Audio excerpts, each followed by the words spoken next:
अकबर बीरबल की कहानियाँ। एक बार की बात है, बीरबल को दरबार आने में देरी हो गई। राजा अकबर बेसब्री से बीरबल का इंतजार कर रहे थे। जैसे ही बीरबल दरबार में पहुंचे, अकबर ने उनसे देरी का कारण पूछा। बीरबल कहने लगे कि आज जब वह घर से निकल रहे थे तो उनके छोटे छोटे बच्चों ने उन्हें रोक दिया और कहीं न जाने की जिद करने लगे। किसी तरह बच्चों को समझा बुझाकर निकलने में ही देरी हो गई। राजा को बीरबल की इन बातों पर बिल्कुल यकीन नहीं हुआ। उन्होंने सोचा कि बीरबल देर से आने का झूठा बहाना कर रहे हैं। उन्होंने बीरबल को कहा कि बच्चों को मनाना इतना भी कठिन काम नहीं है। अगर वे ना माने तो थोड़ा डांट डपट कर उन्हें शांत किया जा सकता है। वहीं बीरबल इस बात से परिचित थे कि बच्चों के मासूम सवालों और जिद को पूरा कर पाना बेहद मुश्किल होता है। जब अकबर इस बात से संतुष्ट न हुए तो बीरबल को एक उपाय सूझा।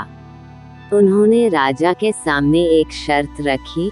उन्होंने कहा कि वह इस बात को सिद्ध कर सकते हैं कि छोटे बच्चों को समझाना बहुत मुश्किल होता है, लेकिन इसके लिए उन्हें एक छोटे बच्चे के जैसे व्यवहार करना होगा व राजा को उन्हें समझाना होगा। राजा इस शर्त के लिए तैयार हो गए। अगले ही पल बीरबल एक बच्चे के जैसे चिल्लाने और रोने लगे। राजा ने उन्हें मनाने के लिए उन्हें अपनी गोद में उठा लिया। बीरबल गोद में बैठकर राजा की लंबी मूंछों से खेलने लगे। कभी वे बच्चों की तरह मुंह बिगाड़ते तो कभी मूंछों को खींचने लगते।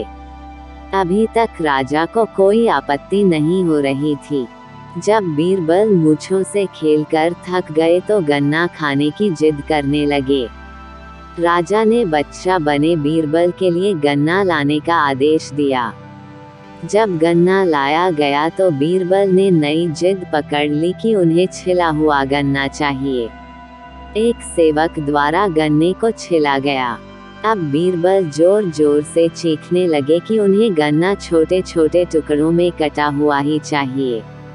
उनकी जिद को पूरा करने के लिए गन्ने को छोटे छोटे टुकड़ों में काटा गया।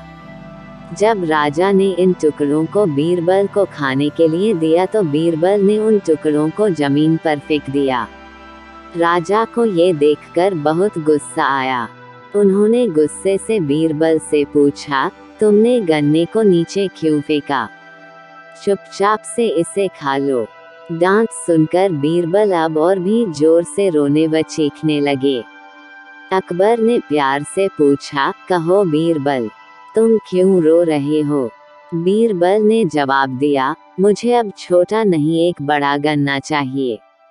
अकबर ने उन्हें एक बड़ा गन्ना ला कर दिया, लेकिन बीरबल ने उस बड़े गन्ने को हाथ तक नहीं लगाया। अब राजा अकबर का गुस्सा बढ़ रहा था। उन्होंने बीरबल से कहा कि तुम्हारी जिद के अनुसार तुम्हें बड़ा गन्ना ला कर दिया गया है, तुम इसे न खाकर रो क्यों रहे हो? बीरबल ने जवाब दिया, मुझे इन्हीं छोटे छोटे टुकड़ों को जोड़कर एक बड़ा गन्ना खाना है। राजा ने बीरबल की इस जिद को सुनकर अपना सिर पकड़ लिया और अपनी जगह जाकर बैठ गए। उन्हें परेशान देखकर बीरबल ने बच्चा बनने का नाटक खत्म किया और राजा के समक्ष गए। उन्होंने राजा से पूछा, क्या अब आप इस बात से सहमत हैं कि बच्चों को समझाना यकीनन एक मुश्किल काम है? राजा ने हाँ में सिर हिलाया और बीरबल को देख मुस्कुराने लगे। कहानी से सीख। इस कहानी से हमें ये जानने को मिलता है कि बच्चे बहुत मासूम होते हैं। अक्सर हम उनके नादान सवालों का जवाब नहीं दे पाते हैं, लेकिन फिर भी उन्हें प्यार से समझाकर व अनेक उदाहरण देकर उनकी जिद व जिज्ञासा को शांत किया जा सकता है।